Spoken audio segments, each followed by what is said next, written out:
सर्वांचे लाडके असे ज्यांना आपण डॉक्टर बाबासाहेब आंबेडकर म्हणून ओळखतो त्यांचा महापरिनिर्वाण दिन. महापरिनिर्वाण हा बौद्ध धर्मातून घेतलेला आहे. याचा अर्थ निर्वाण आणि अंतिम मुक्तीचा प्रवास करणे. त्याच हा दिवस केवळ त्यांच्या शारीरिक मृत्यूचा नाही तर मुक्तीकडे जाणाऱ्या त्यांच्या प्रवासाचे प्रतीक आहे. डॉक्टर बाबासाहेब आंबेडकर यांचा जन्म 14 एप्रिल 1891 रोजी मध्य प्रदेशातील महू या गावी झाला. त्यांचे पूर्ण नाव भीमराव रामजी आंबेडकर असे होते. त्यांच्या वडिलांचे नाव रामजी व त्यांच्या आईचे नाव भीमाई असे होते. डॉक्टर बाबासाहेब आंबेडकर हे केवळ संविधानाचे शिल्पकार नव्हते तर ते एक वाचनप्रेमी देखील होते. त्यांना वाचनाची खूप आवड होती. ते तासनतास वाचन करत असत. ते घरातील जर लाईट गेली असेल तर रस्त्याच्या कडेला असणाऱ्या दिव्याच्या उजेडाखाली बसून वाचन करत आणि ते वाचन पण ते तासनतास करत असत. त्यांनी भारतीय संविधान लिहिले. त्यांना भारतीय संविधान लिहायला 2 वर्ष 11 महिने आणि 18 दिवस लागले. म्हणजे बघा त्यांनी किती त्या संविधानाचा अभ्यास केला असेल आणि त्या संविधानाचा अभ्यास करायला किती त्यांनी वाचन केले असेल. म्हणजे त्यांना एवढे वाचन प्रेम होते. त्या प्रवास करताना त्यांच्या हातात पुस्तक असायचे आणि ते पुस्तक वाचत असायचे. विशेष म्हणजे प्रवास करताना त्यांच्या सुटकेसमध्ये कपडे नाही तर कपड्यांऐवजी पुस्तकं असायची. या वाचन प्रेमाबद्दल त्यांची दुसरी पत्नी माईसाहेब आंबेडकर यांनी लिहिलेल्या डॉक्टर बाबासाहेब आंबेडकर यांच्या सहवासात या पुस्तकात त्या सांगतात की डॉक्टर बाबासाहेब आंबेडकरांना वाचनाचा एवढा छंद होता की ते जेवणाचे सुद्धा त्यांना भान व्हायचे नाही. कधी कधी ताटात ठेवलेले जेवण दुसऱ्या दिवशी तसेच असायचे. याचे सुद्धा त्यांना भान व्हायचे नाही. ते वाचन करताना व लिखाण करताना एवढे मग्न व्हायचे की त्यांना एवढी झोप यायची आणि ते झोपून जायचे ह्याचे सुद्धा त्यांना भान नसायचे.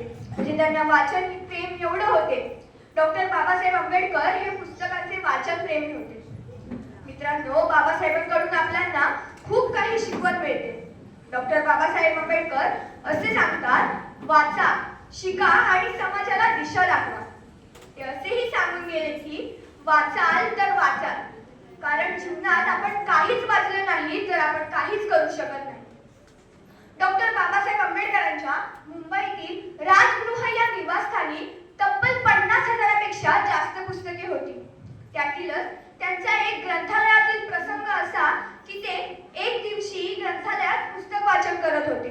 ते पुस्तक वाचन करताना एवढे मग्न झालेली की तो ग्रंथालयाचा जो मुख्य होता तो बाहेरनं कडी लावून, संध्याकाळची वेळ झाली, त्याने ग्रंथालय बंद केलं. तो ग्रंथालयाच्या बाहेरून कडी लावून गेला याचे सुद्धा डॉक्टर बाबासाहेब आंबेडकरांना भान नव्हते. दुसऱ्या दिवशी तो ग्रंथालयाचा जो प्रमुख होता तो कडी उघडून बघतोय तर डॉक्टर बाबासाहेब आंबेडकर आतमध्ये होते. ते तिथे पुस्तक वाचत होते. ते डॉक्टर बाबासाहेब आंबेडकरांनी त्याला विचारलं, तुम्ही डॉक्टर बाबासाहेब आंबेडकर ग्रंथालयात एकटेच होतात, मग तुम्ही मला हाक का नाही मारली? मी तुमची कडी नसती मला लावली.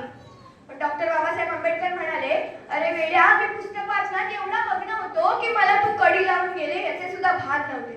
म्हणजे डॉक्टर बाबासाहेब आंबेडकर किती म्हणजे किती वाचनाचा त्यांना छंद होता आणि त्यांनी किती वाचन केलं होतं. म्हणूनच त्यांनी भारतीय संविधान लिहिले. 26 नोव्हेंबर 1956 रोजी आपल्या भारतीय संविधानाची निर्मिती झाली. डॉक्टर बाबासाहेब आंबेडकर हे आपल्या भारतीय राज्यघटनेचे शिल्पकार आहेत म्हणून ओळखले जातात.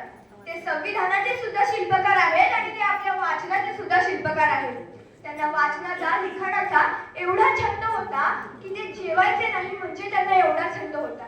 ते जेवण विसरायचे, शेवटचे विसरायचे एवढा त्यांना छंद होता. आणि अशा या महामानवाचे 6 डिसेंबर 1956 रोजी महापरिनिर्वाण झाले. सागराचे पाणी कधी आटणार नाही, सागराचे पाणी कधी आटणार नाही, भीमाची आठवण कधी मिटणार नाही. सागराचे पाणी कधी आटणार नाही, भीमाची आठवण कधी मिटणार नाही.